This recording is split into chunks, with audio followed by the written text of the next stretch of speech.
CPI-ML के महासचिव दीपांकर भट्टाचार्य ने कहा कि हो सकता है जेडीयू प्रमुख नीतीश कुमार ने इस भय से इंडिया गठबंधन छोड़ दिया कि राम मंदिर के मुद्दे से भारतीय जनता पार्टी के पक्ष में एक लहर होगी, लेकिन ये गलत साबित हुआ। उन्होंने मीडिया से बात करते हुए कहा कि नीतीश कुमार का भय व्यर्थ साबित हुआ, खासकर उत्तर प्रदेश के लोकसभा चुनाव परिणामों को देखने के बाद। नीतीश कुमार की पार्टी जेडीयू बिहार में आरजेडी कांग्रेस वाम महागठबंधन में शामिल थी और विपक्षी इंडिया गठबंधन की एक घटक थी, लेकिन 2024 के आम चुनाव से ठीक पहले भारतीय जनता पार्टी के नेतृत्व वाले एनडीए में शामिल हो गए थे। भट्टाचार्य ने कहा कि मुझे नहीं लगता कि हमारे गठबंधन ने उन्हें जाने दिया।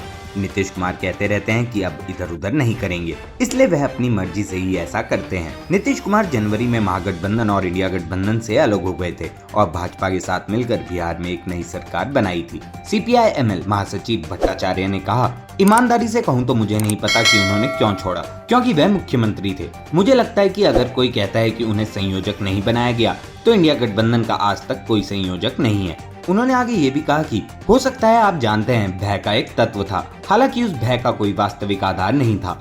राम मंदिर में प्राण प्रतिष्ठा के बाद बहुत से लोगों ने सोचा कि इस देश में लहर है, इसलिए उनके लिए टिके रहने की प्रवृत्ति सबसे महत्वपूर्ण प्रवृत्ति है और शायद इसलिए उन्होंने वैसा किया। लेकिन जैसा कि उत्तर प्रदेश हमें बताता है, वह बेवजह का डर था। वर्ष 2024 के लोकसभा चुनाव में भाजपा को उत्तर प्रदेश की 80 लोकसभा सीटों में से 33 पर जीत मिली, जो 2019 में मिली 62 सीटों से काफी कम है।